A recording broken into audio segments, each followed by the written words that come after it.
Ağırlıklı olarak kimya alanında kullanılıyor. Zaman zaman matematiksel anlamda da dile getiriliyor. Saf ve katışıksız şeklinde de niteleyebiliriz. Çay, kolonya ve gözyaşını bu kavrama örnek verebiliriz. Bahsettiğimiz kavram homojen. Tanım bölümüne geçmeden önce hep birlikte mikrofonumuza verilen cevaplara bakalım.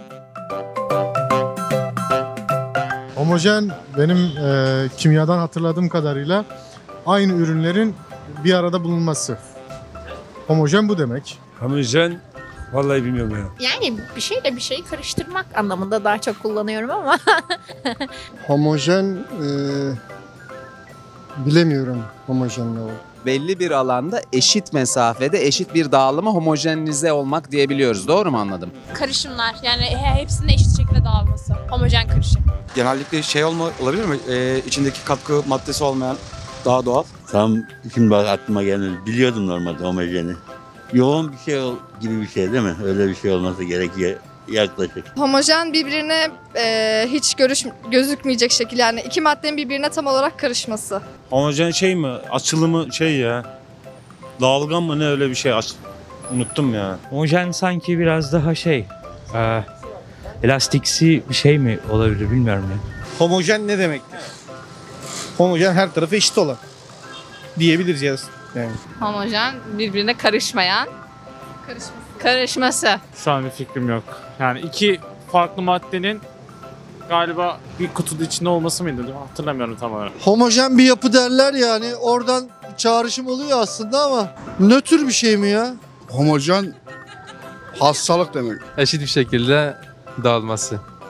Yani bir maddenin atıyorum mesela şekerin çayın içerisine eşit olarak karıştırılması hepsi. Mesela kahve gibi değil. Kahve dipte şeker heterojen oluyor. Homojen de şekerin çayda karışması gibi bir örnek olabilir. Okulda duydum galiba ama ya yanlış hatırlamıyorsam fen hocasından duydum. Ama hiç anlamını araştırmadım, bilmiyorum. Homojen daha çok ortama ayak uyduran gibi, yani cümlede bana öyle geliyor da, yani genelde ürünler homojen ürün derler. Ortama ayak uyduran bir nesne veya bir materyal de olabilir. Mücadelenin bütünlüğünden mesela bakalım, homojen bir mücadele nedir? İçerisinde farklılıklar bulunmasından ziyade o farklılıkların bir bütünlük oluşturmasıdır. Atıyorum bir sınıf mücadelesi, LGBT+, Kürt halkının mücadelesi, kadınların mücadelesi, bunlar bütünlüklü bir halde yürütüldüğü zaman homojen bir mücadele olmuş olur. Farklılıkların oluşturduğu değil, farklılıkların bir bütün haline geldiği haldir. Evet değerli izleyiciler, homojen nedir sorumuza verilen cevaplar böyleydi. Halk bu kavramı yoğun, yayılmak, karıştırmak ve hastalık olarak nitelendirdi. Gelen cevaplar arasında farklılıkların bir bütün haline gelmesi de vardı. Şimdi de tanım bölümüne geçelim ve homojenin temel anlamına bir göz atalım.